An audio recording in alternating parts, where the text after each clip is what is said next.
Vamos ver hoje na aula de geografia a transformação das aldeias em cidades, tá bom? Nós falamos já um pouquinho na aula de história, né, sobre as aldeias, e hoje nós vamos entender um pouquinho mais como que as aldeias passaram a se tornar grandes cidades, tá bom?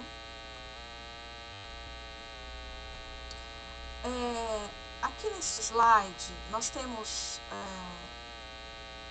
uma parte para nós entendermos o que eram as aldeias. Então, primeiramente, vamos dar uma olhadinha aqui, ó, nesse trecho. As aldeias, eles eram um espaço muito pequeno, tá bom? Ela era pequenininho. Aldeia era um espaço onde se agrupavam poucas pessoas, tá? Geralmente as mulheres elas cuidavam das crianças, cuidavam da colheita, do rebanho, e elas que produziam os utensílios para serem usados em seus afazeres, como panela, copo e outras ferramentas e instrumentos que elas precisariam para o dia a dia delas, tá bom? Ao lidar com os filhos, com os rebanhos, com a colheita, ok? Os homens, eles caçavam, pescavam e faziam um trabalho pesado, como a construção de moradias. Além disso, eles também eram responsáveis pela segurança de toda a população da aldeia, tá bom? As decisões eram tomadas por eles, pelos chefes das famílias. Então, cada família ali tinha um homem, né? Tinha o pai, a mãe, as crianças. Então, cada decisão para aquela família partia do pai, tá bom? E geralmente uma aldeia existia um líder, uma pessoa ali que liderava todo mundo, tá? Ele que tomava a decisão toda para a aldeia toda, ok? Então, olha, vamos ler lá na apostila, ó, o crescimento das aldeias. Os povos agricultores e criadores de animais da Mesopotâmia organizavam-se em aldeias. Nesse espaço eles moravam, construíam seus instrumentos de trabalho, cultivavam alimentos, cuidavam dos animais, faziam orações para os seus deuses e tinham as próprias regras de convivência. Ali as decisões eram tomadas pelos chefes das famílias, que também garantiam a segurança de toda a população, que foi o que a Pro já explicou, tá bom? Então a aldeia eles tinham esse acordo. Quem tomava as decisões eram os chefes das famílias, eles se protegiam ali entre eles, tá ok? Vamos lá pro próximo.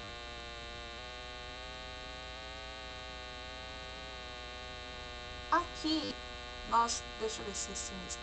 Nesse slide, nós temos aqui alguns utensílios que eles produziam. Então, nós temos aqui as panelas feitas com terracota. O que é a terracota? A terracota é barro, argila, terra, tá bom? Sabe a argila que vocês, às vezes, nós usamos na escola para modelar alguma coisa? Então, eles faziam desta terracota. A terracota é uma qualidade melhor de barro. Quando faz um utensílio com terracota, como que faz para ficar assim, né? Neste formato e não derreter, porque não é barro com água. Então eles modelam com toda a técnica e aí vai para o forno, é aquecido. E essa terracota, esse tipo de argila, ela é mais resistente, ela dura mais, ela não quebra fácil. Então por isso que eles faziam com terracota nas aldeias, tá? Isso aqui eram utensílios que eles utilizavam para cozinhar, tá? Para se alimentar, na hora de comer, na hora de beber água. E eles também construíam alguns utensílios, como ferramentas, instrumentos, para poder caçar, para poder colher, tá? Um exemplo são isso aqui, ó, que se chama foice. Eles faziam uma foice com pedras entalhadas na madeira, né? Aqui eles usaram já um tipo de minério.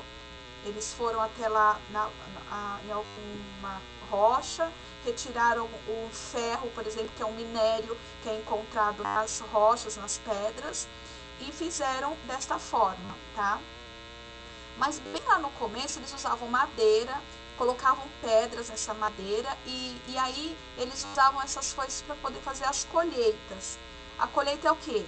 Plantou milho, cresceu, vamos coletar o milho, tá bom? Vamos lá apanhar, colher o milho para nós utilizarmos, tá bom? Então, aqui nós temos uma pedra, né? Isso daqui chama-se moinho de pedra. Eles colhiam milho com a foice, depois eles pegavam aqueles grãos de milhos, ou de feijão, ou de arroz, e eles queriam fazer farofa, farinha, tá bom? E aí eles colocavam aqui, e com uma mão eles seguravam uma pedra, e com a outra mão eles giravam essa pedra que está em cima, para ela poder fazer pressão nos grãos, e os grãos eles iam ser triturados e se tornavam em farinha, tá? E com esta farinha eles conseguiam fazer vários alimentos, então faziam pães, faziam várias coisas, não ficavam ali só comendo grãos, tá bom? Aqui tem um vídeo para vocês assistirem de um tipo de moinho de pedra que não é tão antigo quanto este daqui, tá? Mas é só para vocês terem uma ideia de como que é feito, né? Como que o grão ele vai se tornar em farinha, tá bom? Isso aqui é só para vocês terem uma ideia. E este daqui, ele é muito antigo. Vocês vão ver no vídeo, aqui do lado tem uma mulher que ela fala que esse moinho de pedra, ele era do avô dela, ficou 90 anos com o avô, mais 70 com o pai, e já fazia uns 7 anos que estavam com ela. Então, tem mais de 100 anos este moinho, tá bom? E geralmente os moinhos de pedra, eles são construídos com as pedras de melhores qualidades.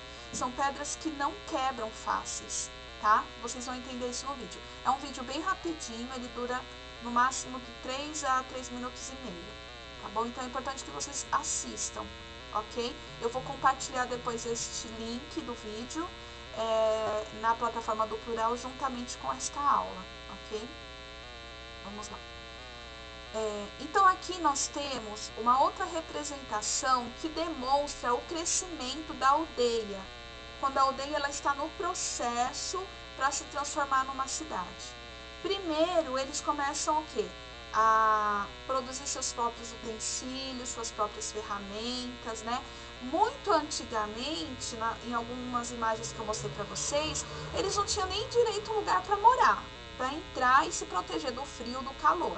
Né? Com o tempo eles começaram a construir as casas, né? com telhado, eles começaram a construir suas próprias ferramentas, eles entenderam que eles precisavam sair para caçar, para pescar, entenderam que precisavam plantar. E com essas habilidades que eles foram adquirindo, de plantar, de colher, de pescar, de caçar, as cidades foram crescendo, tá bom? Uma outra característica que demonstra o crescimento de um lugar, né, vamos supor, da aldeia para uma cidade, é quando essas pessoas começam a produzir ou alimentos ou a criar animais, e isso começa a exceder, já não cabe mais no meu espaço, já tem bastante, a minha família já alimenta já a minha família, já atende a minha família, a minha aldeia. Então o chefe da aldeia, tá? O chefe lá de famílias, ele vai o quê? Ele vai entrar em contato com outras aldeias para que possam fazer trocas. Às vezes eles fazem trocas dentro da aldeia, faziam trocas dentro da aldeia mesmo. Então, por exemplo, eu ali na minha casinha eu crio galinhas. A minha vizinha aqui dentro da minha aldeia, ela cria ali dentro do quintal dela, ela cria porcos.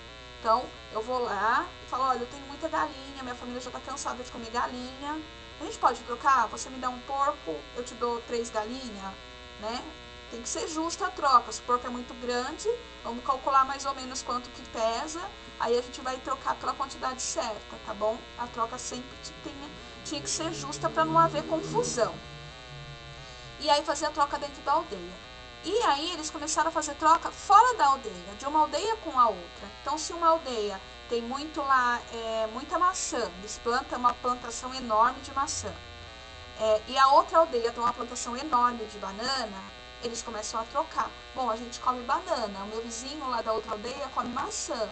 Vamos ver se ele não quer trocar? Ele come banana e maçã lá, eu como banana e maçã aqui.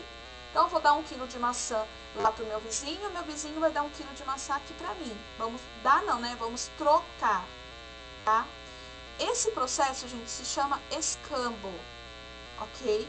Vocês não precisam se preocupar com essa palavra ainda, né? Mas essa troca se chama escambo, ok?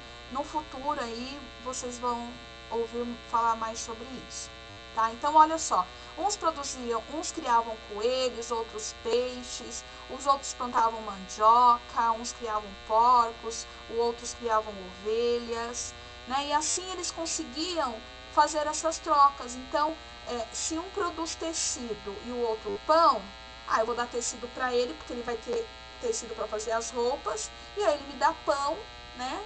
E eu já tenho minhas roupas porque eu tenho tecido, mas eu vou ter pão também. E ele vai ter tecido lá e vai ter o pão dele mais o tecido, tá bom? Então era isso que eles faziam.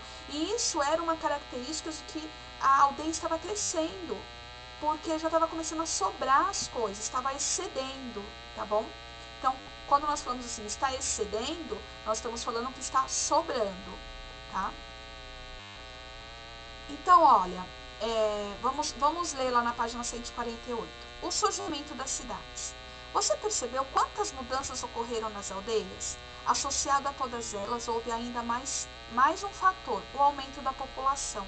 O que significa aumento da população? As crianças começaram a nascer, começaram a vir crianças, começaram a vir outras pessoas querendo morar naquele lugar, ali na aldeia, e a aldeia começou a crescer. Então começaram a construir mais casas, tiveram que construir um lugar para as crianças aprenderem, que são as escolas, né? Os homens tiveram, além de caçar, de pescar, eles foram criando lugares onde eles podiam fabricar, né? Então aquela pessoa que tinha ovelha e que pegava a lã da ovelha para fazer tecido, ela entendeu o quê? Eu vou começar a ampliar esse meu negócio. Eu vou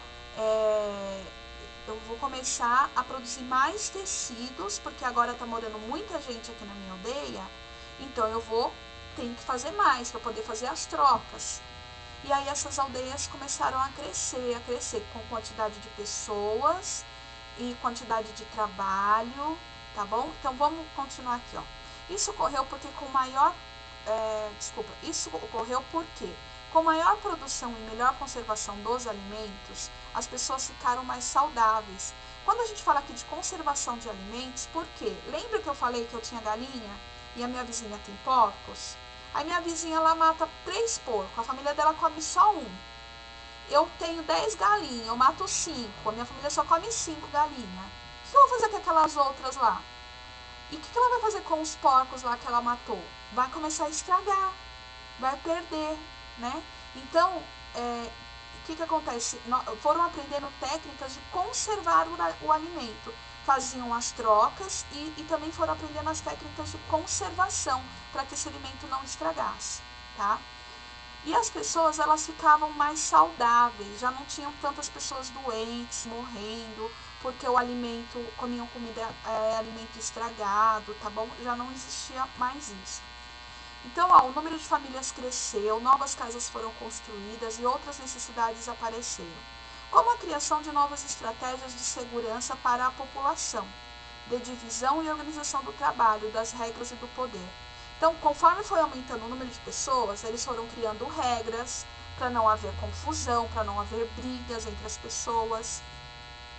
Foram surgindo trabalhos. Então, aquele homem que produzia tecido, ele falou, nossa, não estou conseguindo mais produzir sozinho, eu vou precisar de gente para me ajudar, né? Então, ele foi lá e arrumou pessoas para trabalhar com ele. Então, já surgiu um novo trabalho. Aquela mulher que criava porcos, ela percebe já que a carne está lá, ela não está conseguindo dar conta de tudo, então ela, vou produzir linguiça. Só que eu não sei, vou ter que dar trabalho para alguém que saiba fazer, vir aqui me ajudar a fazer linguiça. Então, assim foram surgindo os trabalhos, tá bom? Aí aquela mulher que planta maçã, ou aquele homem, aquela família, ele já é muita maçã para a família colher sozinha. Então, vamos contratar pessoas para ajudar a gente a colher a maçã, a banana, a batata, seja lá o que eles plantavam, tá bom? Então, olha, quando fala do poder, é que, lembra que a Pro falou que tem os chefes das aldeias, das famílias, que tomavam as decisões? Então, como começou a crescer muito, teve que ter uma pessoa ou mais pessoas para poder organizar as leis, as regras, o trabalho, organizar essa troca que eles faziam entre eles, tá bom? Não podia ser mais de qualquer jeito. Eu crio aqui a minha galinha, minha vizinha cria o porco, eu vou lá e troco com elas, como era antigamente, quando a aldeia era pequenininha. Agora a aldeia está crescendo, tem muita gente, então precisa ter as regras, precisa ter ali os governantes para cuidar disso, tá bom? Então, ó, as aldeias, portanto, foram crescendo e se modificando, transformando-se pouco a pouco nas primeiras cidades da Mesopotâmia. Nós estamos falando lá da Mesopotâmia, que foi onde surgiram as primeiras cidades, tá bom? Porque lá começaram, a população lá aumentou muito, então as aldeias foram se transformando em cidades, tá? É importante saber, porém, que nem todas as cidades daquela época estavam organizadas exatamente da mesma forma. Apesar das semelhanças, elas tinham também muitas diferenças que podem ser descobertas se estudarmos a história particular de cada uma delas. Então, as cidades não eram organizadas da mesma forma. A ideia era essa, que todas que tivesse uma divisão de trabalho, de regras de poder. Só que cada cidade, cada líder, cada chefe ali da aldeia, né, conforme foi crescendo, eles tomavam suas próprias decisões, tá bom? Cada aldeia, cada cidade que foi surgindo a partir das aldeias, elas tinham, não eram exatamente iguais, tá? Uma coisa, um exemplo, nós temos a cidade de Diadema e a cidade de São Bernardo. Por exemplo, Diadema, a história conta que antigamente, há anos, sei lá, 50, 60 anos atrás, Diadema ela era uma fazenda, tá? Não tinha, era só área rural, não tinha nada urbano, ok? E São Bernardo também foi uma fazenda bem antes de Diadema, tá? Porque São Bernardo é uma cidade mais antiga que Diadema. E aí essas cidades, elas foram essas fazendas, essas pessoas que moravam, essas poucas pessoas que moravam nessas fazendas, elas foram aumentando o número de pessoas e até que se tornaram cidades. São Bernardo se tornou primeiro que Diadema, né? Diadema não é uma cidade tão antiga, tá? E hoje nós podemos notar diferenças entre a cidade de Diadema, como ela foi organizada para se tornar uma cidade, e como São Bernardo foi organizado para ser uma cidade. Hoje eles têm características iguais. Por exemplo, Diadema tem um prefeito, São Bernardo também tem prefeito. Diadema tem hospitais, tem segurança, tem policiamento, né? Tem ruas asfaltadas, pavimentadas. São Bernardo também tem, tá bom? Mas algumas decisões de prefeitos, de governantes, as coisas podem mudar de uma cidade para outra, tá bom? É muito interessante nesse período em que nós estamos na pandemia, nós observarmos isso. Por exemplo, nós sabemos que algumas cidades já foram liberadas para abrir as lojas e outras cidades não foram liberadas ainda. Entenderam a diferença? Não é porque uma cidade vai abrir as lojas que a outra cidade também vai abrir, não. Vai depender dos líderes daquela cidade. Então, por exemplo, Diadema, eu já sei que tem alguns comércios aí que já estão abertos, porque o prefeito liberou. Mas existem outras cidades que o prefeito ainda não liberou para abrir o comércio, tá bom? Então, isso, eu estou dando esses exemplos para que vocês entendam que as cidades, elas não são iguais, tá? Nem tudo que acontece aqui em Diadema, na cidade de Diadema, acontece nas outras cidades, tá bom? Então, ó, na atividade 2, vamos lá. Assinale somente os elementos relacionados às transformações que levaram as aldeias a se tornarem cidades. Então, o surgimento de um rei fez a aldeia virar cidade? Nós falamos sobre rei até agora? Não, né? Vamos lá. Aperfeiçoamento dos instrumentos de trabalho foram se aperfeiçoando. Lá no começo, eles usavam aquela pedra que eles tinham que rodar com a mão em cima do grão para o grão virar farinha. Com o tempo, eles foram aperfeiçoando essas técnicas. Vocês vão ver no vídeo que vocês vão assistir, como que já é manual ainda, feito com a mão. Esses moinhos, nos dias de hoje, já é tudo máquinas que fazem, tá bom? Que moem os grãos. Mas com o passar do tempo, eles foram se modernizando, tá bom? Então, houve um aperfeiçoamento nos instrumentos que eles utilizavam para trabalhar, tá? Uma outra coisa, a mamãe aí cozinha numa panela de terracota, que é argila? Não, né? A mamãe cozinha numa panela de alumínio, ou de vidro, né? Ou de teflon, que são os tipos de panela que nós utilizamos nos dias de hoje. Ninguém mais cozinha. Tem as panelas de barro, tem gente que tem panela de barro, não é? Mas aí é para fazer uma comida especial, diferente, mas no dia a dia não se usa mais, tá bom? Então houve sim um aperfeiçoamento. Aumento do número de casas construídas, essa é fácil, hein, gente? Já falamos sobre isso. Crescimento do número de famílias, também já falamos, lembra das crianças. Surgimento de militares, de segurança, né? Precisa pensar. Surgimento de produção excedente, estavam produzindo demais, está sobrando muita coisa aqui, está sobrando muita maçã na minha aldeia. E o que eu vou fazer com essa maçã? Tá? 2. Imagine que você foi transportado à Mesopotâmia por uma máquina do tempo. Pense em cada situação apresentada a seguir e assinale a alternativa que corresponde ao que você faria. A. Você chegou a uma aldeia e em poucas horas precisa colher uma grande quantidade de grãos para alimentar a família. A melhor coisa a fazer é utilizar a enxada de madeira, a foice de madeira e pedra talhada ou o caldeirão de terracota. Qual que é melhor que eu vou utilizar para colher os grãos para alimentar minha família, tá? Lembra, colher, eu vou lá na plantação, eu vou pegar os grãos ainda, tá? Qual que é a melhor estratégia que eu vou utilizar para isso, tá? Se tiver dúvida, é só voltar e pesquisar na apostila, tá? B. Você descobriu que há produção de excedente na aldeia, tá sobrando coisa lá na aldeia. E é necessário saber o que fazer com ele. Quem você deve consultar para decidir o que vai fazer com esse excedente? O chefe da família, o rei ou todos os moradores da aldeia? Quem que ajuda a tomar as decisões na aldeia? Ok? Aí é só lembrar da explicação. C. Sobre o que fazer com o excedente de produção, qual foi a decisão tomada? Jogar fora, distribuir para os pobres ou trocar com outras aldeias? Essa tá super, hiper fácil. Vamos lá, nível de curiosidade, tá? Uma informação curiosa aqui para vocês. Então vamos lá. Você sabia que algumas cidades atuais preservam vestígios de cidades muito antigas? Nelas encontramos sítios arqueológicos que revelam diversas informações sobre como era o modo de vida de povos que viviam em um tempo muito distante do nosso. Quer dizer, isso que é muito tempo, tá bom? Então, por exemplo, na Itália, gente, existe esse lugar aqui, ó, se chama Coliseu, tá bom? É uma construção muito antiga, muito antiga. Nesse lugar havia lutas. Então, as pessoas iam lá para assistir lutas de homens que lutavam.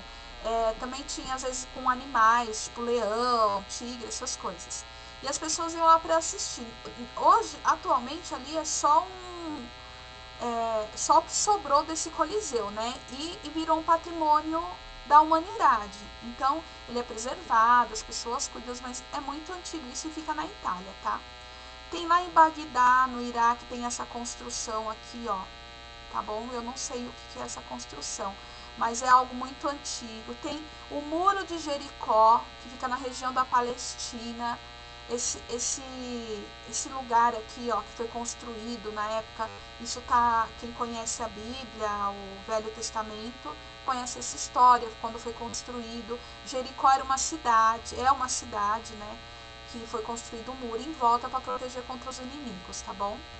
Aqui nós temos um outro lugar na Espanha, chamado Cádiz, temos Cusco no Peru e temos Cairo no Egito, onde estão as pirâmides que foram construídas há muito tempo atrás por antigos faraós, tá bom? Então essas pirâmides eram a representação de poder, de autoridade pelos faraós, né? Eles se consideravam deuses. Então, por isso que eles construíam esses grandes monumentos, tá bom? Então, pelo mundo todo, existem monumentos, existem coisas antigas que revelam como eram as cidades antigamente, tá bom? Eu pesquisei aqui mais algumas, como que fala? Vestígios de cidades antigas, tá? Então, nós temos aqui, olha, isso aqui chama-se Monastério Católico, fica na ilha de Creta, na Grécia, tá? Essa ilha é uma das maiores lá, eu acho que é a maior ilha que tem na Grécia, tá? Então, olha só, se vocês lerem aqui embaixo, vocês vão ver que essas moradias aqui, olha, aqui ficavam monges, que eram os antigos padres, que eram os antigos monges, tá bom? E aí eles estudavam, rezavam, faziam várias coisas. E essas moradias foram entalhadas na rocha, tá bom? Então, estão lá há muito tempo, tá?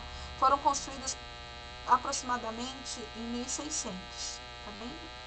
E daqui deste lugar é possível ver esse mar, o mar de Creta, né? É um lugar muito bonito, um lugar bem legal para turismo, tá bom?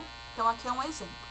Um outro exemplo é um lugar chamado Machu Picchu, que fica no Peru, na América do Sul, tá bom? Aqui perto do Brasil, Peru, tá? Então, Machu Picchu, vamos ver, olha, ela é conhecida como Cidade Perdida dos Incas. Quem eram os Incas? Ó, os Incas, eles viveram aproximadamente de 3.000 a.C. a 1.500 depois de Cristo, ok? Então, ó, no Peru, Chile, Bolívia e no Equador, que são países aqui da América do Sul. América do Sul, América Latina.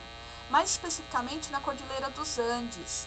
Os atuais povos indígenas do Peru são descendentes dos Incas. Então, os índios do Peru são descendentes desse povo aqui dos Incas, tá? Os Incas eram politeístas, ou seja, acreditavam em vários deuses, como o trovão, a lua, o mar, o sol e etc., tá? Então, foram eles que construíram isso. E isso está lá há muito tempo. Olha só, eles ocuparam esse lugar de 3.000 a.C. a 1.500 depois de Cristo. Tá? Então, foi um povo que cresceu muito, que construíram grandes cidades, né, que se desenvolveram. Tá? E os índios atuais que estão no Peru, na América Latina, alguns são descendentes desses povos conhecidos como Incas, tá? Uma outra que eu quero mostrar para vocês é de uma cidade chamada Pompeia, na Itália, tá? Esta cidade, gente, ó, ela fica a 22 quilômetros de Nápoles, na Itália.